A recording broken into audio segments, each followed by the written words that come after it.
வணக்கம். இந்த வீடியோவில் கட்லட் எப்படி செய்யுதுன்னு பார்க்கலாம். ஒரு கடாயில் கொஞ்சமாக எண்ணெய் விட்டுக்கோங்க.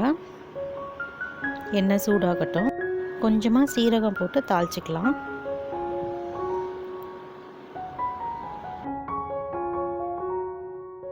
சீரகம் பொரிஞ்சதும் பொடியாக நறுக்கின வெங்காயம், இஞ்சி, பூண்டு எல்லாத்தையும் போட்டு நல்லா வதக்கிக்கலாம்.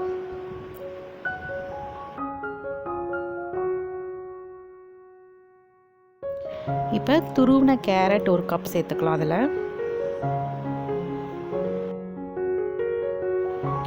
ஒரு 2 பச்சை மிளகா பொடியாக நறுக்கினது சேர்த்துக்கலாம்.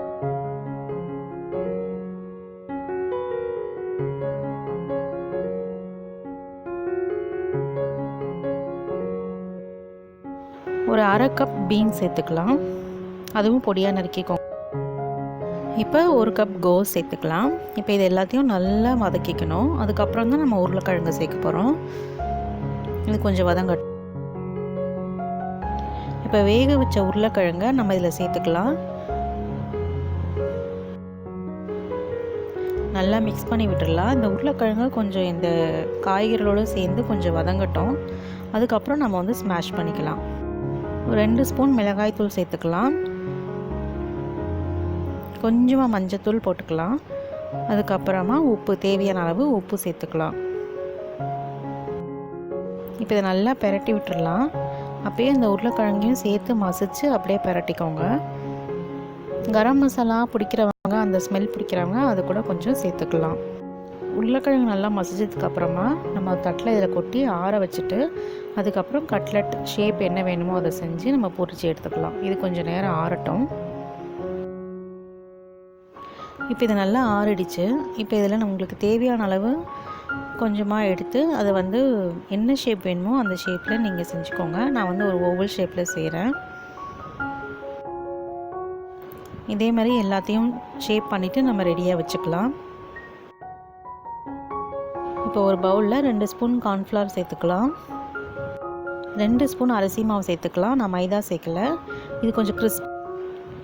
கொஞ்சமாக உப்பு சேர்த்துட்டு நம்ம தண்ணி விட்டு நல்லா கரைச்சிக்கலாம். ரொம்ப திக்காக இருக்கக்கூடாது.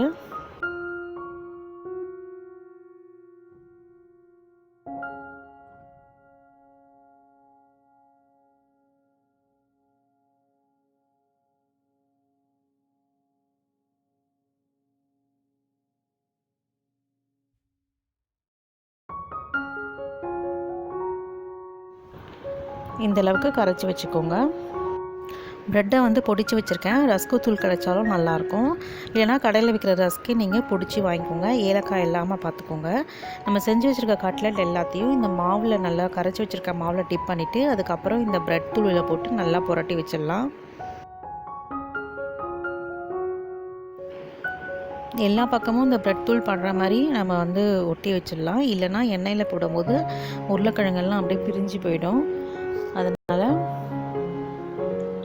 நம்ம கொஞ்சம் அழுத்தமாக கொஞ்சம் ப்ரெட் தூளை போட்டு நல்லா பரட்டி எடுத்துடலாம். இது ஒரு 5 நிமிஷம் ஊறட்டும். இப்போ எல்லாமே ரெடி ஆகிடுச்சு. நம்ம வந்து எண்ணெயில் பொரிச்சு எடுக்கலாம். நீங்கள் எண்ணெயில் பொரிக்கிறதுக்கு முன்னாடி ஒரு 5 நிமிஷம் ஃப்ரிட்ஜில் கூட வச்சு இருந்தால் நல்லா இந்த ப்ரெட்டெல்லாம் அந்த மாதிரி உதிராமல் வரும். நான் ஃப்ரிட்ஜில் வைக்கல, அப்படியே தான் பொரிக்கிறேன். இந்த கட்லெட் எல்லாம் எண்ணெயில் தான் பொரிக்கணும்னு இல்லை, நம்ம தவாலையும் ரோஸ்ட் பண்ணிக்கலாம். முதல்ல இது பொரிஞ்சதுக்கப்புறமா அதில் எப்படி பண்ணுறதுன்னு பார்க்கலாம். இது வேகிறதுக்கு கொஞ்சம் நேரம் ஆகும்.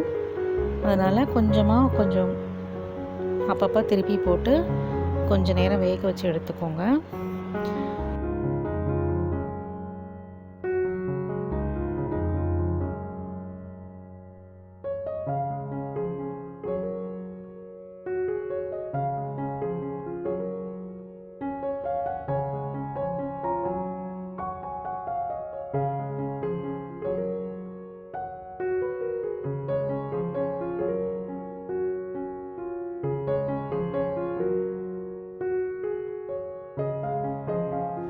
இப்போ நல்லா பொன்னிறமாக வந்துடுச்சு.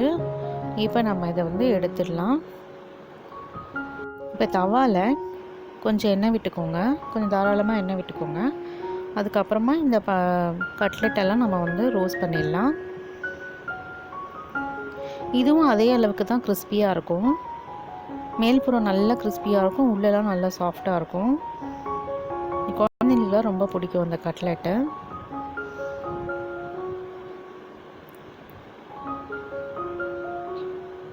இதே மாதிரி ஒரு மீடியம் ஃப்ளேமில் வச்சு நம்ம வந்து இதையெல்லாம் நல்லா 2 பக்கமும் நம்ம ரோஸ்ட் பண்ணி எடுத்துக்கலாம்.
சுவையான கட்லெட் எப்படி செய்கிறதுன்னு பார்த்தோம். நீங்களும் ட்ரை பண்ணி பாருங்கள்.